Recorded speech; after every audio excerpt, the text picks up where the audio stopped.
Hello students, E1 reaction complete করার পরে last ক্লাসে আমরা পিনাকল রিঅ্যারেঞ্জমেন্টটা দেখে নিয়েছিলাম।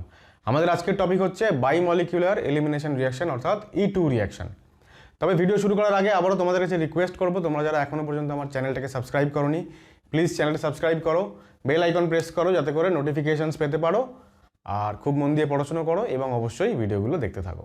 E2 রিয়াকশনের মধ্যে আমরা যে দুটো রিয়াকশন পড়ি, যে দুটো সাবস্ট্রেট আমরা মেইনলি ইউজ করি, তাদের মধ্যে একটা হচ্ছে অ্যালকিল হ্যালাইড এবং তাদের ক্ষেত্রে আমরা রিয়াকশনটার নাম বলি ডিহাইড্রো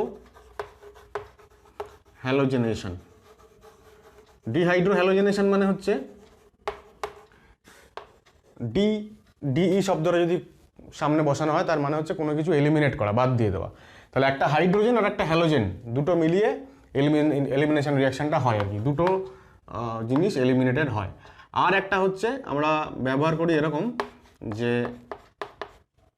ধরো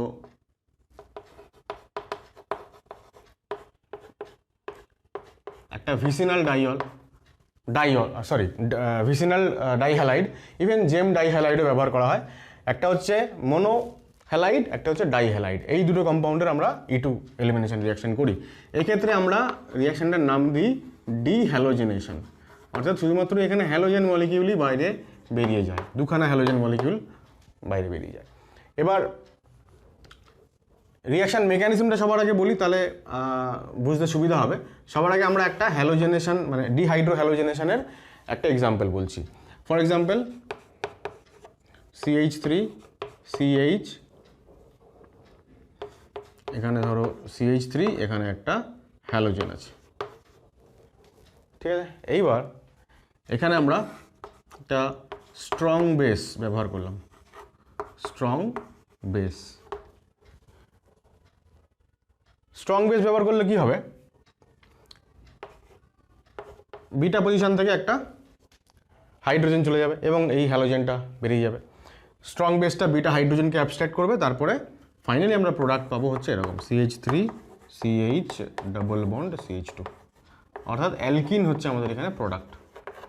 আমরা জানি এলিমিনেশন রিয়াকশনে অ্যালকিনই প্রোডাক্ট হিসেবে তৈরি হয়। আমরা যদি মেকানিজম লিখি এই পার্টিকুলার রিয়াকশনটার, তাহলে আমরা এরকম লিখবো, দেখো খুব কেয়ারফুলি এটা দেখতে হবে। এটা হচ্ছে লিভিং গ্রুপ, আর আমরা বিটা হাইড্রোজেনটাকে এমনভাবে প্লেস করব যাতে দেখে মনে হয় যে ব্রোমিন মানে লিভিং গ্রুপ এবং বিটা হাইড্রোজেন দুটো পরস্পরের অ্যান্টি ওরিয়েন্টেশনে যাতে থাকে 180 ডিগ্রি অ্যাঙ্গেলে। এরপরে স্ট্রং বেস, আচ্ছা আমি ওখানে স্ট্রং বেস লিখেছি কিন্তু বেসের নাম লিখিনি কিছু, সাপোজ NaOET দিয়েছি, sodium ethoxide ion in ethanol হচ্ছে সলভেন্ট। তাহলে বেস এসে প্রোটন অ্যাবস্ট্রাক্ট করলো এবং living group at the same time বেরিয়ে গেল। এবার এখানে ট্রানজিশন স্টেট তৈরি হয়। কেমন দেখতে হয় ট্রানজিশন স্টেটটা, দেখো মিথাইল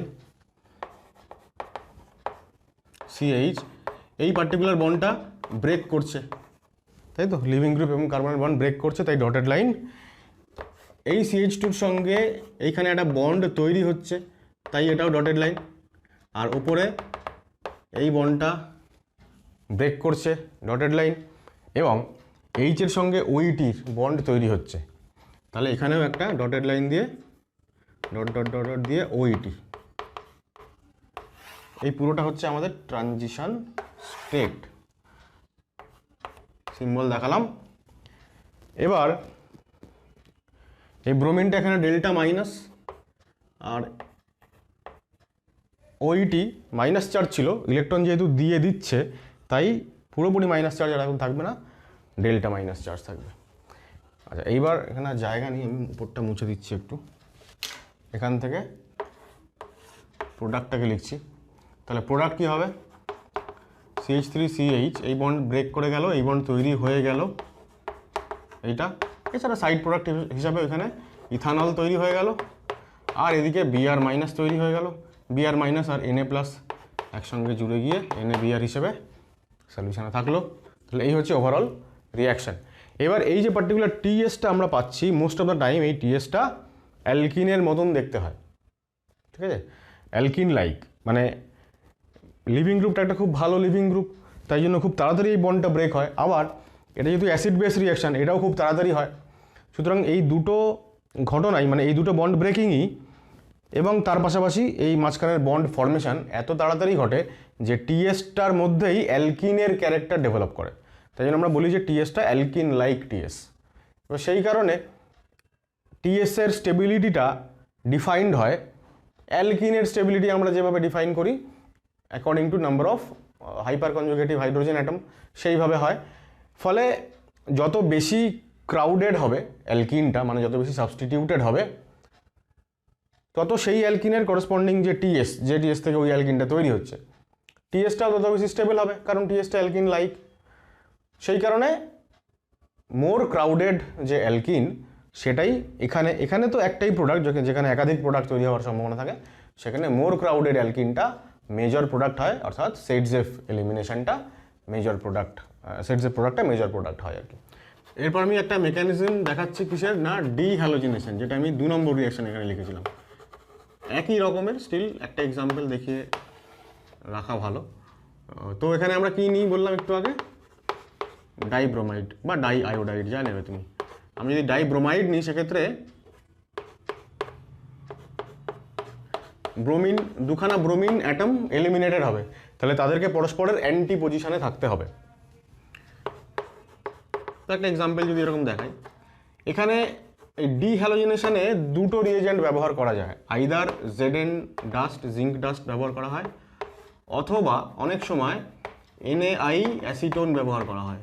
দেখো NaI অ্যাসিটোন যদি আমরা নর্মাল না, মোনোহ্যালোজেনেটেড কম্পাউন্ডে যদি ব্যবহার করি, সাপোজ RCl বা RBr, ঠিক আছে, simple alkyl halide, alkyl bromide বা ক্লোরাইড, সেখানে যদি আমরা এটা ব্যবহার করি তাহলে অ্যালকিল আয়োডাইড তৈরি হয় থ্রু ফিঙ্কেলস্টাইন রিয়াকশন।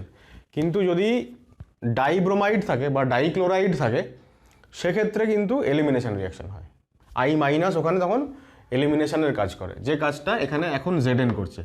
বাদবাকি এখানে I- লিখলে তারপর মেকানিজমে যা লিখবো এক্স্যাক্টলি একই রকম হয়। কি হয়, জিঙ্ক তার লোন পেয়ারটা ডোনেট করে হ্যালোজেনকে, তারপরে এই বন্ডটা ফর্ম হয় আর এই বন্ডটা বেরিয়ে যায়।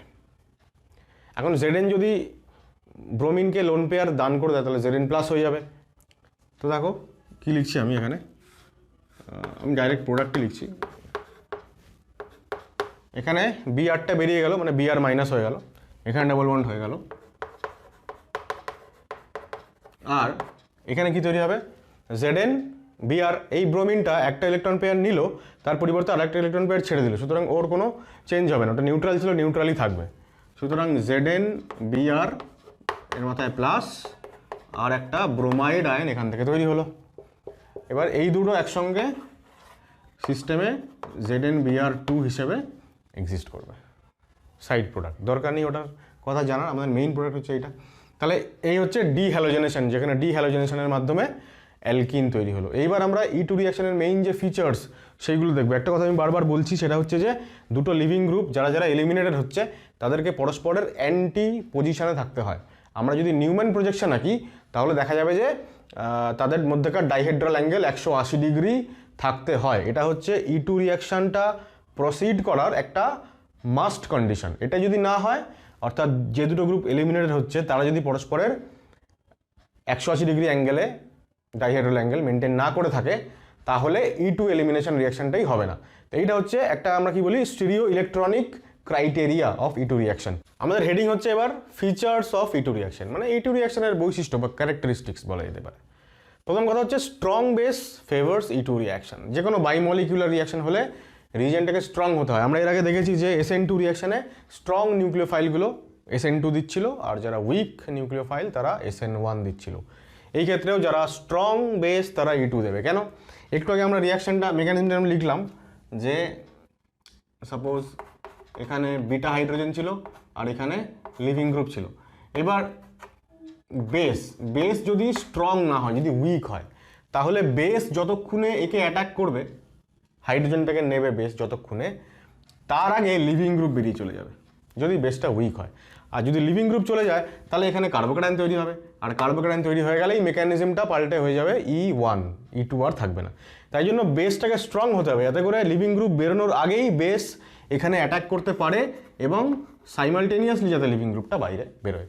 সেটা লেখা হয়েছে এখানে দেখো, as it would not allow leaving group to depart before attack of base.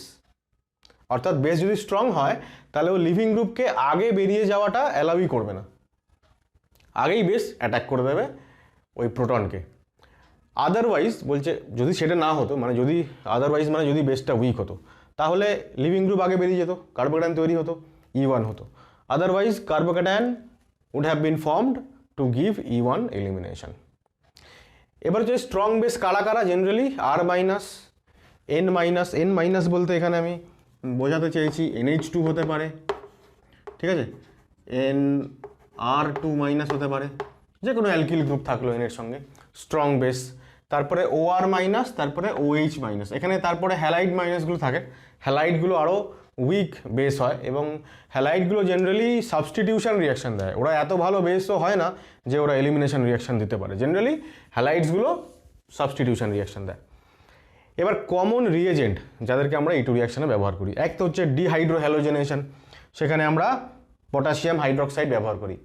Generally আমরা অ্যালকোহলিক KOH ব্যবহার করি, খুব ইম্পর্টেন্ট এই জায়গাটা দেখো, অ্যালকোহলিক KOH বা অ্যালকোহলিক NOH ব্যবহার করি। মানে অ্যালকোহলটাকে বেসটাকে ডিজলভ করছি কোথায়, অ্যালকোহলে। সলভেন্ট হচ্ছে অ্যালকোহল। সলভেন্ট যদি অ্যাকুয়াস হয়, যে প্রথমটাতে অ্যাকুয়াস লিখেছি, অ্যাকুয়াস KOH জেনারেলি কী দেয়, এসএন রিয়াকশান মানে সাবস্টিটিউশন রিয়াকশান দেয়। কিন্তু E1 মানে E1 না, E2 রিয়াকশান দিতে পারে যদি টার্সিয়ারি অ্যালকিল হ্যালাইড হয়, সেই ক্ষেত্রে E2 রিয়াকশানের চান্স থাকে। আদারওয়াইজ মেইনলি এটাকে আন্ডারলাইন করো যে মেইনলি কিন্তু এসএন রিয়াকশান দেয়, সাবস্টিটিউশন রিয়াকশান দেয় কে, অ্যাকুয়াস KOH। আর অ্যালকোহলিক KOH মেইনলি কী দেয়, মেইনলি না, স্পেসিফিক্যালি একদম স্পেসিফিক রিয়েজেন্ট ও এলিমিনেশন রিয়াকশানই দেবে, ও কখনো সাবস্টিটিউশন রিয়াকশান দেয় না। আরেকটা হচ্ছে NaNH2 in liquid ammonia. NaNH2 এর মধ্যে থেকে Na প্লাস আর NH2 মাইনাস তৈরি হয়, স্ট্রং বেস, তাই জন্য এটাও এলিমিনেশন রিয়াকশান দেয়। এইবার এই যে দেখো অ্যালকোহলিক KOH এর বদলে অর দিয়ে এইটা লিখেছি, এটা লেখার কি মিনিং আমি উপরটা মুছে নিয়ে বলছি। কি হচ্ছে, KOH যখন অ্যালকোহলের সঙ্গে রিয়াকশান করছে একটা অ্যাসিড বেস রিয়াকশান হয়। অ্যালকোহল খুব উইক অ্যাসিড আমরা জানি, আর এটা একটা স্ট্রং বেস, তো রিয়াকশান হয়ে যায়, অ্যালকোহল তার Hটাকে ছেড়ে দেয়, অ্যাসিড যেহেতু H প্লাস লস করবে আর এটা তৈরি হবে। আর এখানে KOH এর মধ্যে OH মাইনাস K প্লাস, তাহলে এই OH মাইনাসের সঙ্গে এই H রিয়াকশান করলো H2O, আর সল্ট তৈরি হলো RO মাইনাস K প্লাস। যদি এটা NaOH থাকে তাহলে RO মাইনাস Na প্লাস। মোটমাট এই RO মাইনাসটা হচ্ছে আমাদের স্ট্রং বেস, ঠিক আছে, যেটা হচ্ছে এলিমিনেশন রিয়াকশানে টেক পার্ট করে। তাহলে এইবার আচ্ছা হ্যাঁ, এখানে আরেকটা জিনিস আমাকে বলতে হবে যে এই যে RO মাইনাসগুলো কারা হয়, MEO মাইনাস হতে পারে, মানে CH3O মাইনাস আর কি, মিথক্সাইড আয়ন। মিথক্সাইড আয়নটা কোথেকে আসবে, সোডিয়াম মিথক্সাইড বা পটাশিয়াম মিথক্সাইড থেকে। দেখো এরকম দুভাবেই লেখা যেতে পারে, OMe-কে পরে লিখতে গেলে K প্লাসকে আগে লিখতে গেলে OMe লিখবো, আর আদারওয়াইজ এরকম লিখবো, ঠিক আছে। এখন এটা ইথাইল হতে পারে, ইথাইল। তারপর ধরো আইসোপ্রোপাইল হতে পারে, CH3CH3O মাইনাস, মানে আইসোপ্রোপাইল তার সঙ্গে O মাইনাস, মানে আইসোপ্রোপক্সাইড আয়ন বলে এটাকে, মিথক্সাইড, ইথক্সাইড, আইসোপ্রোপক্সাইড। এইবার আরেকটা লিখছি এখানে আমি, দেখো যেখানে বেসটার সাইজ যথেষ্ট বড়, এই পার্টিকুলার যে স্টার চিহ্ন দেওয়া যে বেসটা লিখলাম, এই RO মাইনাসটা হচ্ছে tertiary butoxide ion. Tertiary butoxide ion কিন্তু একটা specific reagent.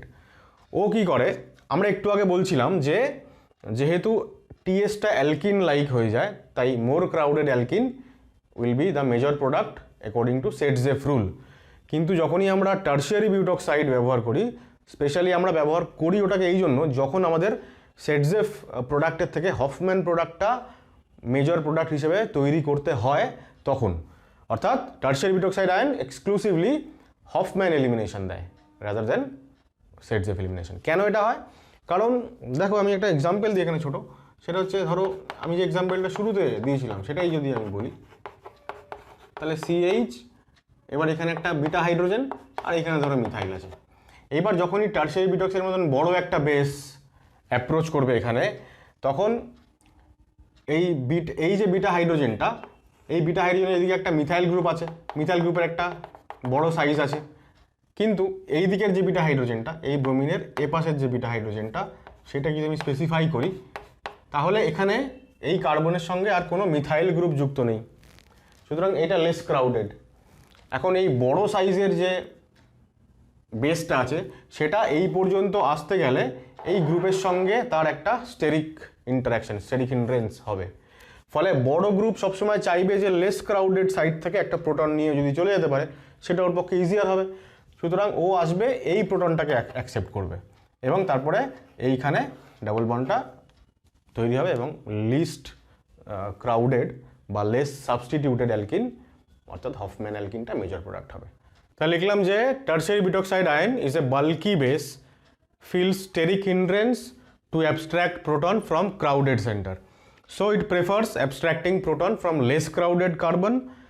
Thus Hofmann elimination occurs when tertiary butoxide ion is used as base. তাই এক্সাম্পলটা দেখালাম, ওখানে হফম্যান প্রোডাক্ট হয়েছে 95% অলমোস্ট, আর সেটজেপ প্রোডাক্ট যেটা কিনা মোর স্টেবল অ্যালকিন অবভিয়াসলি সেটা 5% তৈরি হয়েছে।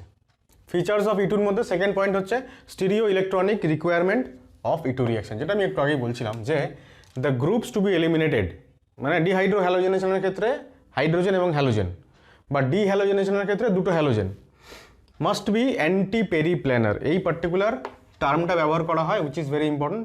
অ্যান্টি পেরিপ্ল্যানার মানে হচ্ছে যে ওই যে দুটো গ্রুপ এলিমিনেটেড হবে তারা তাদের পরস্পরের ডাইহাইড্রাল অ্যাঙ্গেল 180 ডিগ্রি হবে, that is conformationally trans to each other with 180 degree dihedral angle.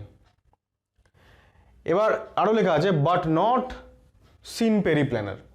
Anti periplanar কাকে বলবো? যখন তারা 120 ডিগ্রি অ্যাঙ্গেল মেনটেন করছে। আর সিন পেরিপ্ল্যানার কখন বলবো? যখন তারা 0 ডিগ্রি ডাইহাইড্রাল অ্যাঙ্গেল মেনটেন করছে।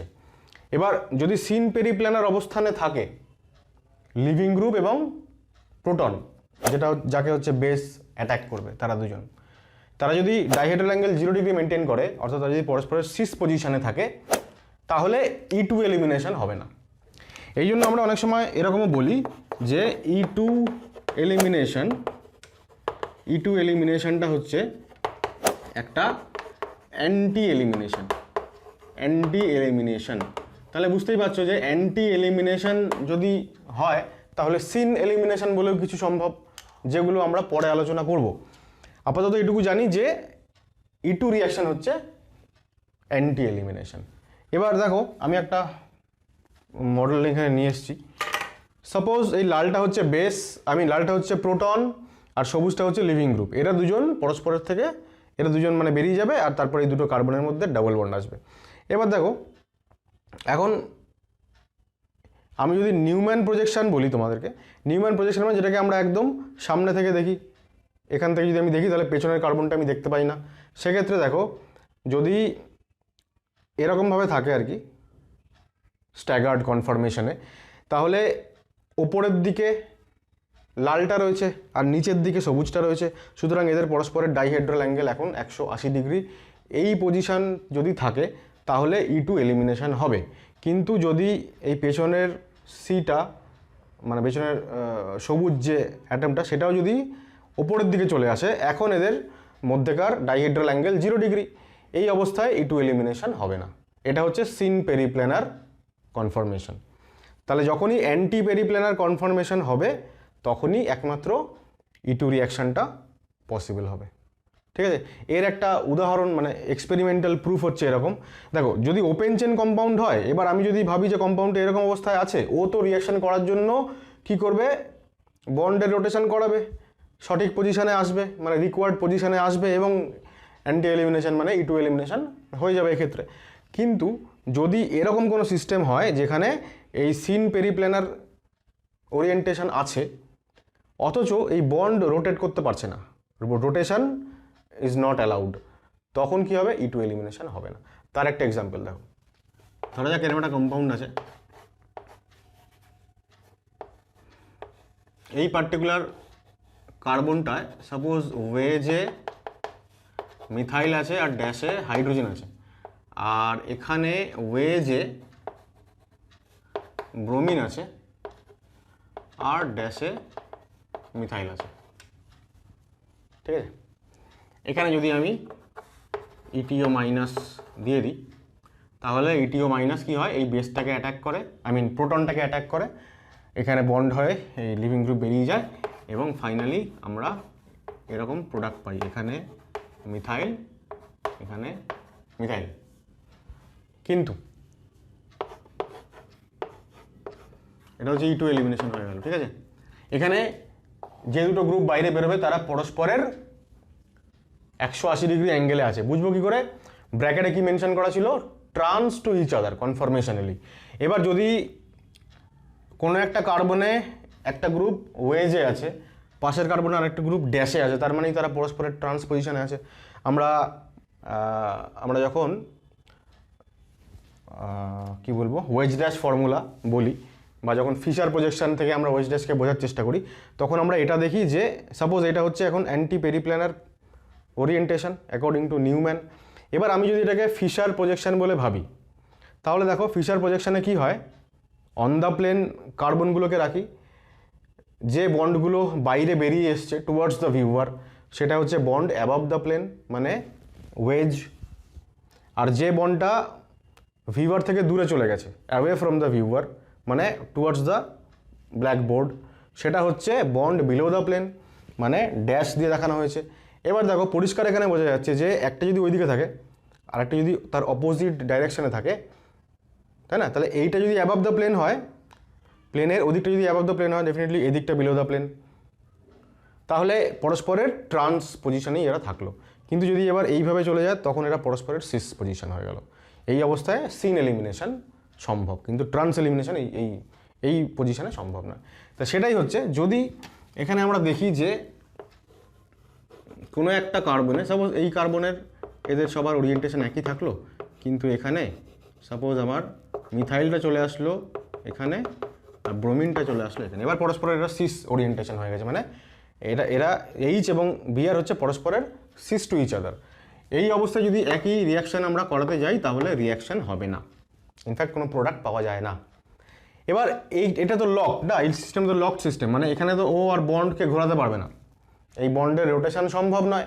সুতরাং এই পার্টিকুলার আইসোমারটা থেকে আমরা দেখি যে কোনো প্রোডাক্ট এলিমিনেশন প্রোডাক্ট হয় না, এই পার্টিকুলার আইসোমারটা থেকে এলিমিনেশন প্রোডাক্ট হয়। সুতরাং এটা একটা এক্সপেরিমেন্টাল প্রুফ যে E2 এলিমিনেশন হচ্ছে সবসময় অ্যান্টি এলিমিনেশন হবে, অর্থাৎ এলিমিনেটিং গ্রুপসগুলোকে অ্যান্টি পেরিপ্লেনার পজিশন মেনটেন করতে হবে। থার্ড এবং ফোর্থ পয়েন্টটা একই পয়েন্ট, স্টিল আমি দুটো আলাদা পয়েন্ট করে লিখেছি।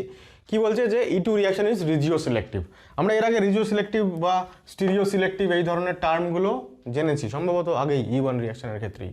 রিজিও সিলেক্টিভ মানে হচ্ছে আমরা এটাও বলেছিলাম যে যখনই কোনো মানে রিয়াকশনের সঙ্গে সিলেক্টিভ কথাটা লেখা থাকবে, সেটা রিজিও সিলেক্টিভ হোক স্টিরিও সিলেক্টিভ হোক, সিলেক্টিভ মানে হচ্ছে প্রোডাক্টের মধ্যে কিছু একটা স্পেশালিটি আছে। অর্থাৎ এখানে কি হয়, more than one structural isomers are formed as product একাধিক তৈরি হয় যারা হচ্ছে পরস্পরের স্ট্রাকচারাল আইসোমার, এবং অবশ্যই আনইভেন অ্যামাউন্ট, মানে একটা বেশি পরিমাণে তৈরি হয় একটা কম পরিমাণে তৈরি হয়। তাহলে E2 রিয়াকশানে কি হয়, রিজিও সিলেক্টিভ মানে মোর দ্যান ওয়ান প্রোডাক্ট তৈরি হওয়ার সম্ভাবনা যদি থাকে, তাহলে যদি থাকে কেন বলছি, কারণ সেটা ডিপেন্ড করবে যে বিটা হাইড্রোজেন কটা আছে, মানে বিটা কার্বন কটা আছে তার উপরে। যদি একাধিক বিটা কার্বন থাকে তখনই একমাত্র একাধিক প্রোডাক্ট তৈরি হওয়ার সম্ভাবনা থাকে। আমরা এক্সাম্পল একটু পরে দিচ্ছি তাহলে বুঝতে পারবে। তো সেই ক্ষেত্রে মেজর প্রোডাক্ট এবং মাইনার প্রোডাক্ট সেটা আলাদা আলাদাভাবে ডিসাইডেড হয় কিসের ভিত্তিতে, সেটজেফ রুলের ভিত্তিতে। জেনারেলি সেটজেফ রুল ফলো করে E2 রিয়াকশন। এবার তাতে করে মোর সাবস্টিটিউটেড অ্যালকিনটা হয়ে যাবে মেজর প্রোডাক্ট।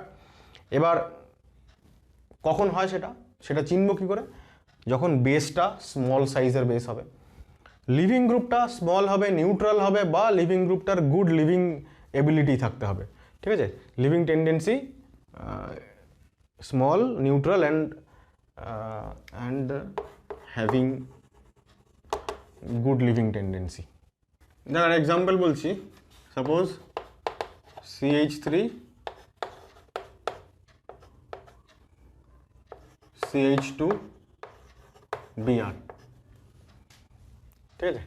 এখানে আমরা সাপোজ টারশারি বিউটক্সাইড বেস ইউজ করেছি, এলিমিনেশন রিয়াকশন হবে। দেখো তো বিআরটা যুক্ত আছে এই কার্বনের সঙ্গে, দ্যাট ইজ এটা হচ্ছে আলফা কার্বন এবং পাশে এটা হচ্ছে বিটা কার্বন। বিটা কার্বন কটা আছে? একটা। সুতরাং আমি যদি এটা সাজিয়ে লিখতে চাই ব্যাপারটাকে, তাহলে আমাকে এরকম লিখতে হতো আর কি। আমাকে যদি অ্যান্টি পেরিপ্ল্যানার ওরিয়েন্টেশন দেখাতে হয় তাহলে এই হচ্ছে ওরিয়েন্টেশন। এবার বিটক্সাইড, সরি এদিকে লিখতে হচ্ছে বিটক্সাইডটাকে, tertiary butoxide and base proton extract করলো, এই বন্ডটা খুলে গেল এবং ব্রোমিন বেরিয়ে চলে গেল। তাহলে কি তৈরি হয়ে গেল? CH2 double bond CH2। তাহলে এই হচ্ছে আমাদের E2 এলিমিনেশন রিয়াকশন। এইবার যেটা আমি একটু আগে বলছিলাম যে E2 রিয়াকশন রিজিও সিলেক্টিভ। রিজিও সিলেক্টিভ মানে মোর দ্যান ওয়ান স্ট্রাকচারাল আইসোমার তৈরি হয়, কিন্তু সেটা সবসময়তেই হয় তা নয়। তখনই হবে যখন মোর than one beta carbon is present. এখানে বিটা কার্বন একটাই, সুতরাং এই একটাই মাত্র কি বলবো পজিশন আছে যেখান থেকে হাইড্রোজেনটা রিমুভ হতে পারে, আর তো অন্য কোনো পজিশন নেই। কিন্তু আমরা যদি আরেকটা এক্সাম্পল দেখি, যেটা ইনফ্যাক্ট আমি একটু আগে দেখিয়েছিলাম, সাপোজ এখানে ব্রোমিন আছে, এখানে CH2, এখানে CH3। এইবার লিভিং গ্রুপটা যে কার্বনের সঙ্গে যুক্ত সেটা যদি আলফা কার্বন হয়, তাহলে এখানেও একটা বিটা কার্বন, এখানেও একটা বিটা কার্বন। এইবার যখন দুটো বিটা কার্বন আলাদা আলাদা, সুতরাং এই বিটা কার্বন থেকেও হাইড্রোজেন অ্যাবস্ট্র্যাক্ট করতে পারে বেস, মানে এই বিটা হাইড্রোজেন থেকে, আবার এদিককার বিটা হাইড্রোজেন থেকেও অ্যাবস্ট্র্যাক্ট করতে পারে। সুতরাং যে বেসটা আসছে তার কাছে অপশান আছে চয়েস করার, ও নিজে সিলেক্ট করে যে ও কোথায় যাবে, এখান থেকে বেস নেবে, এখান থেকে প্রোটন নেবে নাকি এখান থেকে প্রোটন নেবে। এই যে সিলেক্ট করার যে পাওয়ারটা তৈরি হলো বেসের, কারণ একাধিক সম্ভাবনা এখানে আছে, এইবার এটা সিলেক্টিভ রিয়াকশনের দিকে এগোবে, অর্থাৎ এবার রিজিও সিলেক্টিভ হবে ব্যাপারটা।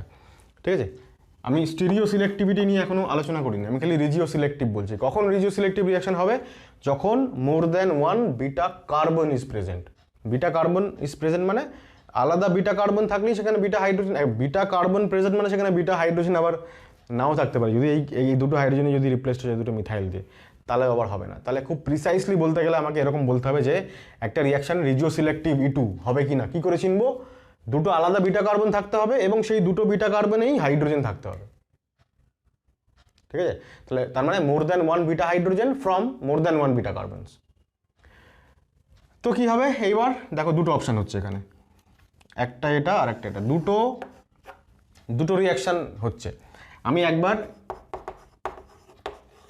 ছোট স্মল সাইজের বেস দিলাম, আর একবার এইখানে আমি টারশিয়ারি বিউটক্সাইড দিচ্ছি, বড় সাইজের বেস। একটু আগে আমরা আলোচনা করেছিলাম বাল্কি বেস কি করবে, সবসময় লেস ক্রাউডেড সাইড থেকে প্রোটন অ্যাবস্ট্রাক্ট করবে। সুতরাং আমরা এইখান থেকে হফম্যান প্রোডাক্ট পাবো এবার। তাহলে CH2 double bond CH2 CH3 Hofmann product হয়ে গেল, মেজর প্রোডাক্ট। আমি আর মাইনর প্রোডাক্ট লিখছি না এখানে। এবার যখন স্মল সাইজের বেস, তখন সেটসের প্রোডাক্ট একটু আমি লিখলাম যে সেটসের প্রোডাক্টের কন্ডিশন কী কী, বেসটাকে স্মল সাইজ হতে হয়, লিভিং গ্রুপটাকে নিউট্রাল হতে হয়। এবার এইখানে কি হবে আমাদের সেটসের প্রোডাক্ট হয়ে গেল, অর্থাৎ more substituted alkene is major product. তাহলে আমরা এখানে লিখতেই পারি নিচে যে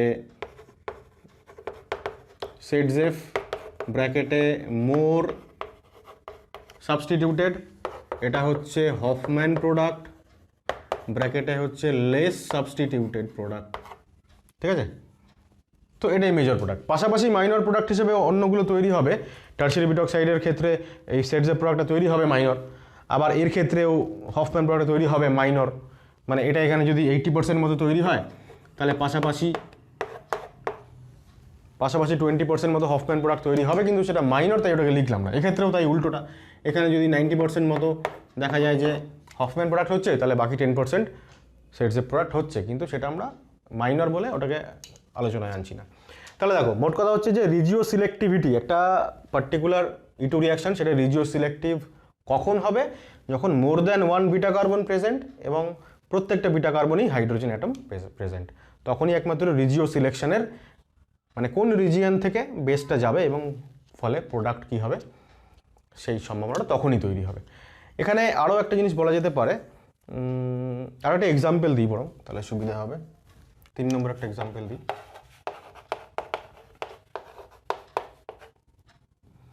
এখানে ফ্লুরিন আছে,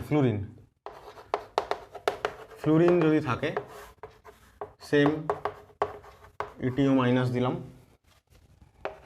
আর ফ্লুরিনের বদলে ধরা যাক লিভিং গ্রুপটা এরকম আছে NMe3, এন এর মাথায় প্লাস চার্জড, এইবার CH2 CH3, এখানেও ইটিও মাইনাস দিলাম।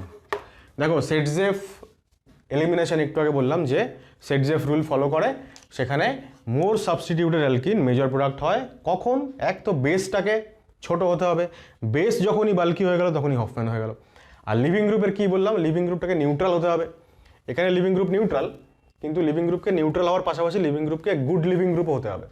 Fluoride is a bad living group. কেন লিভিং গ্রুপ ভালো হবে বা খারাপ হবে সেটা কিসের উপর ডিপেন্ড করে, লিভিং গ্রুপ কত তাড়াতাড়ি বাইরে বেরোতে পারবে। লিভিং গ্রুপ আমরা ওইটা এর আগে নিশ্চয়ই পড়েছিলাম, তোমাদের মনে আছে। গুড লিভিং গ্রুপ মানে হচ্ছে সেটা একটা উইক বেস হবে, উইক বেসগুলো গুড লিভিং গ্রুপ হয়, আর যারা স্ট্রং বেস তারা ব্যাড লিভিং গ্রুপ হয়। এবার F মাইনাস মানে F যখন বাইরে বেরোবে F মাইনাস হিসেবে, F মাইনাস এর কনজুগেট অ্যাসিড হচ্ছে HF, HCl, HBr, HI এরা স্ট্রং অ্যাসিড, তাই জন্য এদের করেসপন্ডিং যে conjugate base Cl minus, Br minus, I minus এরা উইক বেস। উইক বেস বলে ওরা ভালো লিভিং গ্রুপ, কিন্তু HF খুব ভালো, খুব স্ট্রং অ্যাসিড নয়। HF কেন খুব স্ট্রং অ্যাসিড নয় তার ব্যাখ্যা তোমরা কেমিক্যাল বন্ডিং চ্যাপ্টারে নিশ্চয়ই পড়েছো।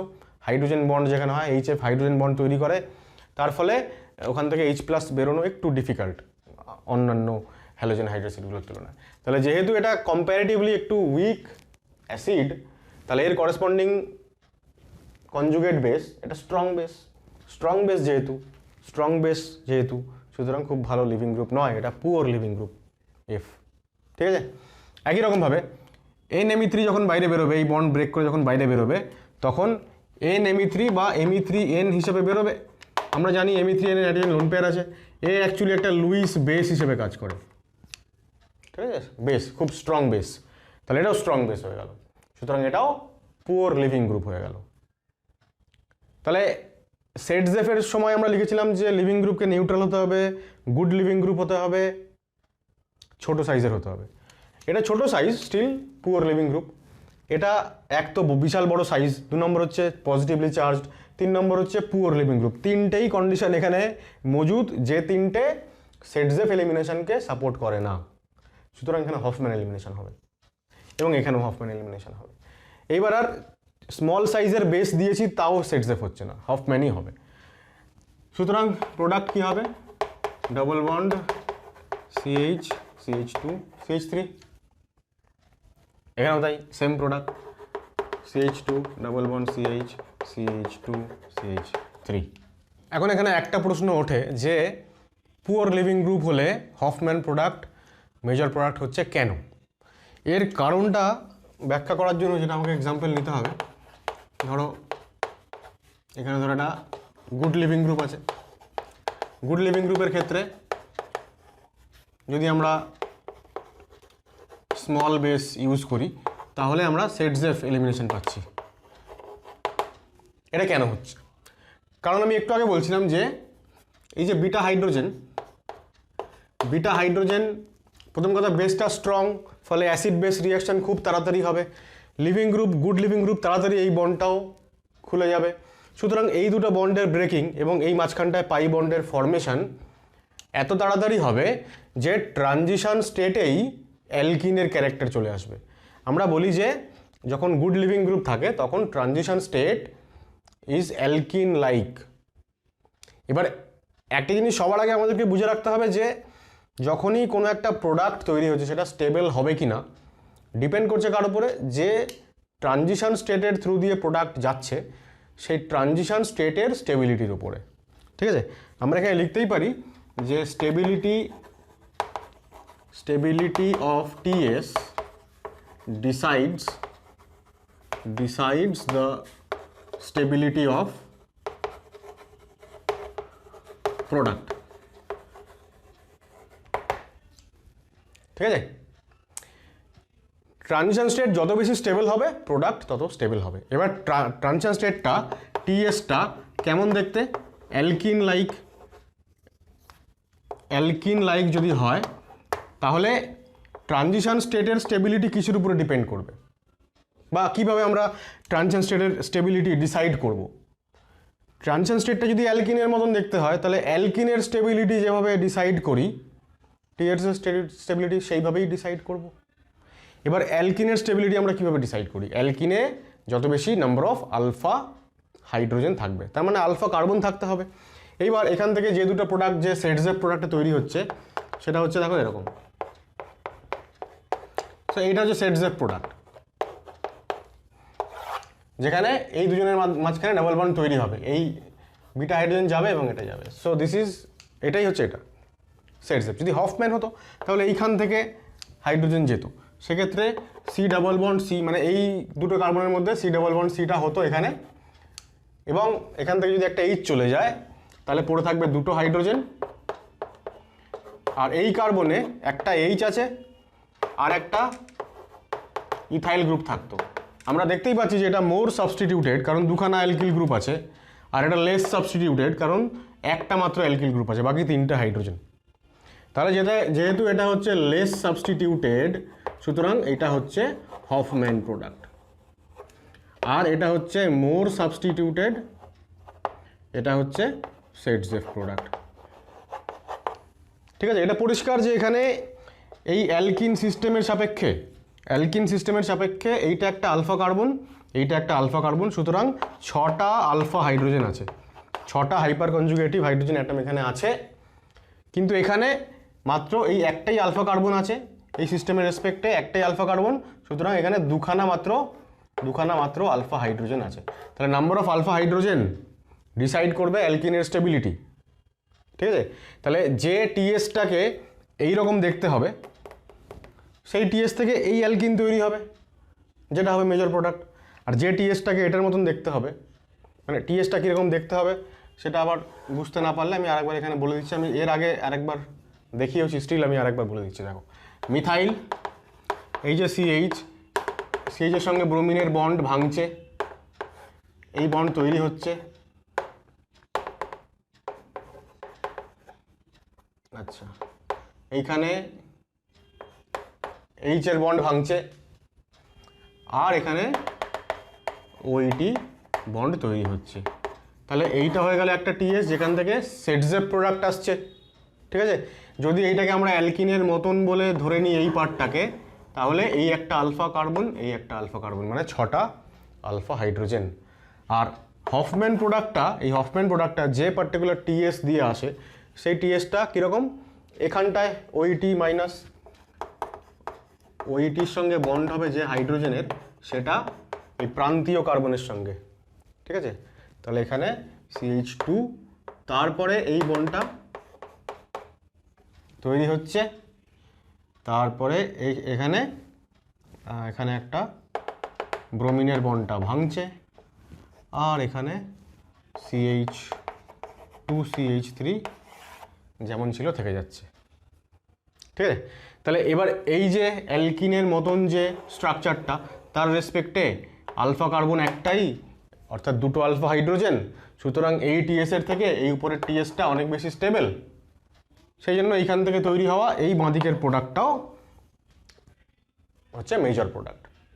ঠিক আছে, তাহলে যখন সেটজেপ এলিমিনেশন হয় তখন কি হয়, টিএসের স্টেবিলিটি ডিটারমাইন্ড হয় অ্যালকিনের স্টেবিলিটির উপরে বেস করে।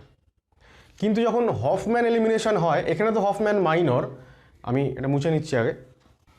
এবার আমি এমন একটা এক্সাম্পল লিখছি যেখানে হফম্যানটা মেজর হবে। ফর এক্সাম্পল এখানে ফ্লুরিন যদি থাকে, তাহলে হফম্যানটা মেজর প্রোডাক্ট হবে। হফম্যান যদি মেজর হয় তখন কি হয় দেখো, সাপোজ আমি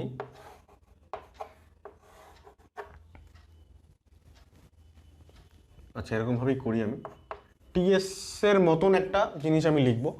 দেখো এখন এই যে হাইড্রোজেনটা, এটা একটা বিটা হাইড্রোজেন, এটা বেরোলে হফম্যান প্রোডাক্ট হবে, আর এইখানকার যে বিটা হাইড্রোজেন এইটা রিলিজ করলে সেটজেপ প্রোডাক্ট হবে। এখন যেহেতু এই যে লিভিং গ্রুপ, এটা একটা পুওর লিভিং গ্রুপ বলে এই বন্ডটা খুব তাড়াতাড়ি ভাঙবে না, ও যেতে চাইবে না, বেরোতে চাইবে না, অর্থাৎ বন্ডটা স্ট্রং। তাহলে বন্ডটা ভাঙছে না। তাহলে এই বন্ড ভাঙার আগেই দেখা যাবে যে হচ্ছে বেস আমি যাকে নিয়েছি সেই বেস এসে প্রোটনকে অ্যাবস্ট্রাক্ট করে নিয়ে চলে যাবে। প্রোটনকে যদি অ্যাবস্ট্রাক্ট করে নিয়ে চলে গেছে, এই বন্ড ভেঙে গেছে, তখনও পর্যন্ত এই বন্ড ভাঙেনি, তাহলে টিএসটাকে দেখতে কীরকম হবে? এখান থেকে যদি বন্ড ভেঙে যায় তাহলে সি এর মাথায় মাইনাস চার্জ হবে, অর্থাৎ টিএসটাকে এখন দেখতে হবে কার্ব অ্যানায়নের মতন, বা আমি বেসটা এইখান থেকেও এইচ নিতে পারে, তাহলে এর মাথায় নেগেটিভ চার্জ হবে।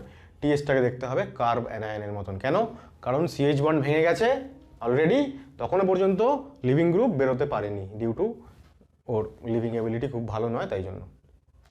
তাহলে কীরকম দেখতে হবে দেখো, আমি যদি এরকমভাবে লিখি এটাকে CH2, আমি এই হাইড্রোজেনটাকে দেখাচ্ছি। তাহলে এখানে ধরো বেস ছিল, বেসের সঙ্গে অলরেডি এই হাইড্রোজেনের বন্ড হয়ে গেছে, মানে এই বন্ড ভেঙে গেছে অলরেডি, তাহলে এখানে নেগেটিভ চার্জ এসে যাবে, ঠিক আছে? এবার CH, এখানে F, এখানে CH2 CH3, এটা একটা কার্বন আয়ন তৈরি হলো, ঠিক আছে? আমি বলছি ওটা এক্স্যাক্টলি টিএসটা ওরকম দেখতে হয় না, আমি বোঝানোর সুবিধার্থে ওই রকম লিখেছি। আর যদি এইখান থেকে এইচ চলে যায় তাহলে বাদিকে CH3 পড়ে থাকলো, এখানে CHF পড়ে থাকলো, কার্বন আয়নটা এখানে তৈরি হলো, এই। তাহলে টিএসটাকে যে কার্বন আয়নের মতন দেখতে হবে সেটা আইদার এটা হবে অথবা এটা হবে। এবার তাহলে টিএসকে যেহেতু কার্বন আয়নের মতন দেখতে, তাহলে টিএস এর স্টেবিলিটি ডিপেন্ড করবে কিসের উপরে? কার্বন আয়নের স্টেবিলিটির উপরে। আগেরবার আমরা কি বললাম সেটজেফে, টিএসটাকে দেখতে অ্যালকিনের মতন, তাহলে অ্যালকিনের স্টেবিলিটির উপরে নির্ভর করবে টিএস এর স্টেবিলিটি। এখানে তেমন কার্বন আয়নের স্টেবিলিটির উপরে ডিপেন্ড করবে টিএস এর স্টেবিলিটি।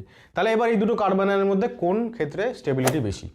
আমরা দেখতে পাচ্ছি এই কার্বন আয়নের জন্য এখানে ফ্লুরিনের মাইনাস আই আছে, মাইনাস আই কী করবে? কার্বন আয়নটাকে স্টেবল করবে, চার্জ ডিসপার্স করবে। এখানেও মাইনাস চার্জের আলফা কার্বনে ফ্লুরিন আছে, চার্জ ডিসপার্সড হবে, কিন্তু অ্যাট দ্য সেম টাইম এই যে মিথাইলটা আছে, এই মিথাইলের তো প্লাস আই আছে না, প্লাস আই এর জন্য মিথাইল আরও ইলেকট্রন ডোনেট করছে, তাহলে এর ইলেকট্রন ডেন্সিটি বেড়ে যাচ্ছে। তাই যদি হয় তাহলে চার্জ এখানে কনসেন্ট্রেটেড হচ্ছে, ফলে কার্বন আয়নের স্টেবিলিটি কমে যাচ্ছে। তাহলে এই দুটো কার্বন আয়নের মধ্যে কোন কার্বন আয়ন বেশি স্টেবল? এটা।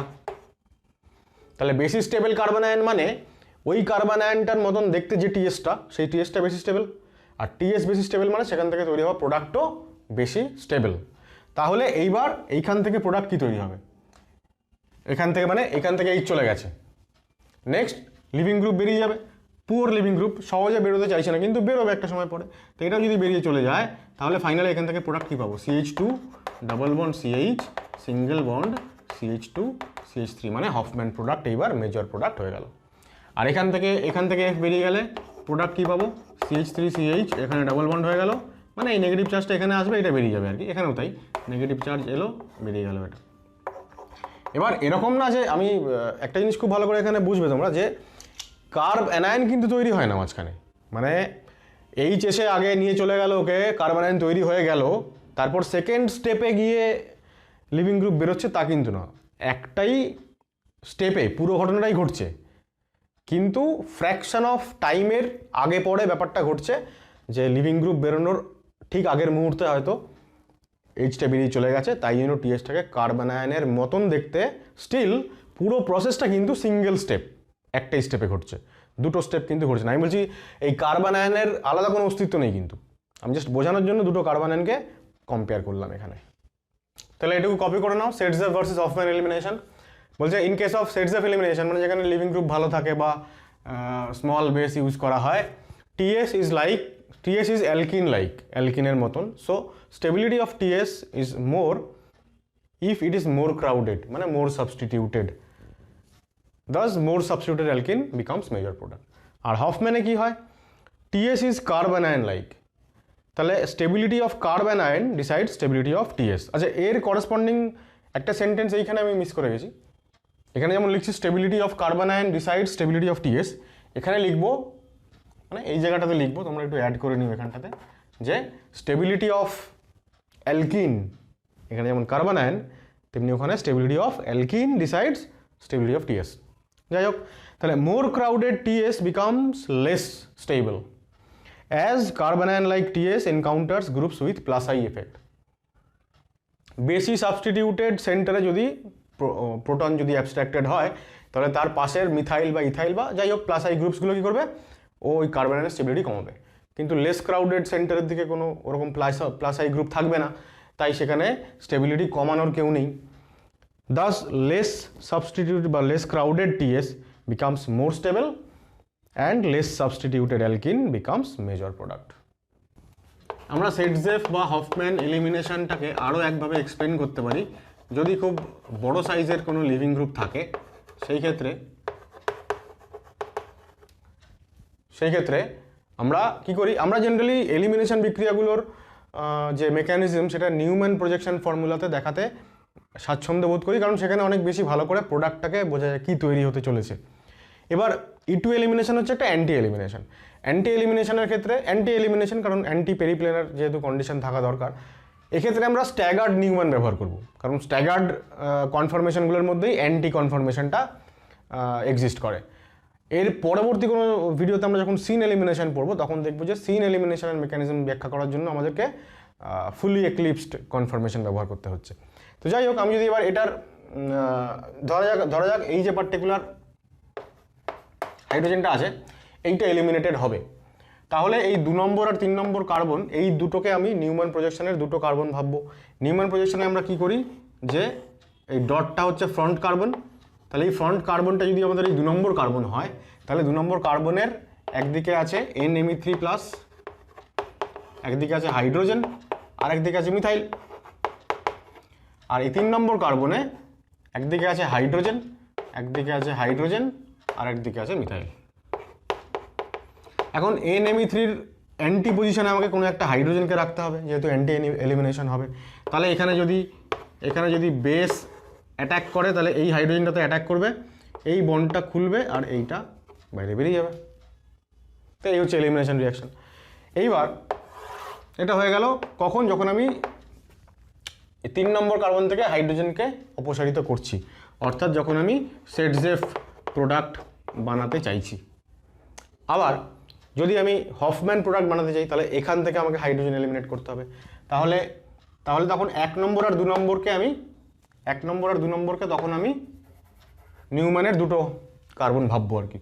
সেক্ষেত্রে দেখো আবারও আমি বলছি যে ফ্রন্ট কার্বনে NMe3+ থাকলো, তার সঙ্গে একটা H আর একটা এই বড় গ্রুপটা ইথাইল, তাহলে একটা H একটা ইথাইল। আর ব্যাক কার্বন মানে এক্ষেত্রে 1 নম্বর কার্বন 3টে হাইড্রোজেন আছে, হাইড্রোজেন হাইড্রোজেন হাইড্রোজেন। তাহলে এবার এখানে বেস আসবে, হাইড্রোজেনটাকে এখান অ্যান্টি পজিশনের হাইড্রোজেনটাকে অ্যাবস্ট্র্যাক্ট করবে, এই বন্ড খুলবে, এই গ্রুপ বাইরে বেরোবে। খুব ভালো করে লক্ষ্য করো, এইবার এর পরবর্তী যে টিএসটা তৈরি হচ্ছে আমরা দেখতে পাচ্ছি যে NMe3 একটা বিশাল বড় গ্রুপ, তার সঙ্গে 60 ডিগ্রি ডাইহেড্রাল অ্যাঙ্গেলে দুটো হাইড্রোজেন অ্যাটম আছে যারা হচ্ছে খুবই ছোট সাইজের। সুতরাং NMe3-র সঙ্গে এদের স্টেরিক হিন্ড্রেন্স খুব বেশি হবে না, তাই তো? কিন্তু এইখানে দেখো, এইখানে NMe3, তার পাশে মিথাইল, তার পাশে আবার মিথাইল, মানে এই দুটো জায়গাতে আমরা জানি এগুলোকে গস বিউটেন ইন্টারাকশন বলে। তাহলে দু জায়গাতে মানে এই দুটোরও ডাইহেড্রাল অ্যাঙ্গেল 60 ডিগ্রি, এই দুটোরও ডাইহেড্রাল অ্যাঙ্গেল 60 ডিগ্রি, মানে এখানে বিশাল একটা রিপালশন কাজ করছে। এখন রিপালশন যদি কাজ করে তাহলে এর করেসপন্ডিং যে টিএস, সেই টিএসটা হাইলি এনার্জেটিক বা হাইলি স্ট্রেইনড হবে, টিএসের স্টেবিলিটি একেবারেই কম হবে। কিন্তু এই ক্ষেত্রে ওইরকম কোনো গস বিউটেন ইন্টারাকশান নেই, তার ফলে টিএস স্টেবল, তাহলে স্টেবল টিএস থেকে মোর স্টেবল প্রোডাক্ট তৈরি হবে। অর্থাৎ এবার যদি এটা আমরা কোনটা দেখালাম, যখন আমরা 1-2 বন্ডকে ফিউ করলাম, অর্থাৎ হফম্যান এলিমিনেশন এবার মেজর প্রোডাক্ট দেবে আর সেটজেফ এলিমিনেশন কম স্টেবল প্রোডাক্ট দেবে। এখন আমরা যদি এইখানকার ইন্টারাকশান কমাতে চাই, মানে আমি যদি এই মিথাইলটাকে এইখানে আনি তাহলে মিথাইল ইন্টারাকশান দূর হয়ে যাবে, কিন্তু NMe3-র সঙ্গে মিথাইলের ইন্টারাকশান স্টিল থাকবে, ঠিক আছে? আর যদি মিথাইলটাকে ঘুরিয়ে এইখানে নিচে নিয়ে আসি এরকম 120 ডিগ্রি অ্যাঙ্গেলে, তাহলে তো লিভিং গ্রুপের অপোজিটে 180 ডিগ্রি অ্যাঙ্গেলে হাইড্রোজেনই থাকবে না, তাহলে তো এলিমিনেশনই হবে না। তাহলে এলিমিনেশন হওয়ার জন্য এই একটা কনফরমেশন, আদারওয়াইজ আর একটা কনফরমেশন এরকম হতে পারে যে NMe3 এখানে এইচ মিথাইল এটা থাকলো, ব্যাক কার্বনটাকে আমি ঘুরিয়ে 60 ডিগ্রি ঘোরালাম, তাহলে মিথাইল এখানে আসলো, এই হাইড্রোজেনটা নিচে আসবে আর এই হাইড্রোজেনটা এদিকে চলে আসলো। তাহলে এইটা একটা পসিবিলিটি হতে পারে। এক্ষেত্রেও কিন্তু NMe3 সঙ্গে মিথাইলের গস বিউটেন ইন্টারাকশন হচ্ছে, যেটা হচ্ছে টিএসের স্টেবিলিটিটাকে কমিয়ে দেবে। কিন্তু ওইখানে তুমি যেভাবেই অ্যাডজাস্ট করো না কেন হবে না, ঠিক আছে? কারণ এই কার্বনটাতে 3টে হাইড্রোজেন, মানে ওখানে কখনোই কোনো গস বিউটেন ইন্টারাকশন থাকছে না। তাহলে মোর স্টেবল টিএসের থ্রু থেকে মোর স্টেবল হফম্যান প্রোডাক্ট এখানে তৈরি হবে। তাহলে রিজিও সিলেক্টিভিটির ফাইনাল কনক্লুশন হচ্ছে, বেস যদি বাল্কি হয়, বড় সাইজের টারসিয়ারি বিটক্সাইড বা তার থেকেও বড় যদি বেস হয়, সেক্ষেত্রে লিভিং গ্রুপ যাই হোক না কেন হফম্যান এলিমিনেশন হবে। বেস যদি স্মল হয় তখন আমি দেখবো লিভিং গ্রুপ কেমন হচ্ছে। লিভিং গ্রুপ যদি ভালো গুড লিভিং গ্রুপ হয়, তাড়াতাড়ি বেরিয়ে যায়, তাহলে টিএসটা হবে অ্যালকিন লাইক, সেক্ষেত্রে সেটসের প্রোডাক্ট হবে। আর যদি ব্যাড লিভিং হয় বা চার্জ থাকে লিভিং গ্রুপে, সেক্ষেত্রেও তারা ব্যাড লিভিং গ্রুপই হয় আর কি জেনারেলি, তো সেক্ষেত্রে হফম্যান এলিমিনেশন। এছাড়া E2 রিঅ্যাকশনের আরো দুটো ফিচার, SN2 রিঅ্যাকশনের সঙ্গে মিল। কি মিল আছে? যে SN2 যেমন সিঙ্গেল স্টেপ, তেমনি E2 elimination is a concerted reaction, মানে সিঙ্গেল স্টেপে হয়, এটা একটা। আর কাইনেটিক্স, সেটা হচ্ছে যে যেহেতু সিঙ্গেল স্টেপ এবং ওই একই স্টেপে সাবস্ট্রেট এবং বেস দুজনেই ইনভলভ, তাই জন্য দুজনেরই কনসেন্ট্রেশনের উপরে রিঅ্যাকশনের রেট ডিপেন্ড করে। আর এই রিঅ্যাকশনের মলিকুলারি এবং অর্ডার দুটোই হচ্ছে 2 করে। আর এলিমিনেশন স্টেপটাতে কি হয়, মানে যে সিঙ্গেল স্টেপ, সেই স্টেপটাতে কি হয়, CH আর C লিভিং গ্রুপ এই দুটো সিগমা বন্ড ব্রেক করে, আর দুটো কার্বনের মধ্যে একটা পাই বন্ড তৈরি হয় at the same time, simultaneously. এছাড়া আরো একটা খুবই ইম্পর্টেন্ট পয়েন্ট যেটা মেনশন আমাকে করতেই হবে, সেটা হচ্ছে যে E2 reaction is stereo selective. আমরা এতক্ষণ রিজিও সিলেক্টিভিটি নিয়ে আলোচনা করছিলাম, stereo selective and stereo specific. এবার স্টিরিও সিলেক্টিভিটি বা স্টিরিও স্পেসিফিসিটি সংক্রান্ত ডিটেইলড আলোচনা আমরা পরের ভিডিওতে করব। আজকে আর সময় নেই, সুতরাং আজকের ভিডিওটা আমি এখানেই শেষ করছি। পরবর্তী ভিডিওতে জাস্ট এরপর থেকে, অর্থাৎ স্টিরিও সিলেক্টিভিটি আর stereo specificity of E2 reaction, এইটা নিয়ে আলোচনা শুরু হবে। তাহলে দেখা হচ্ছে পরের ভিডিওতে, টাটা।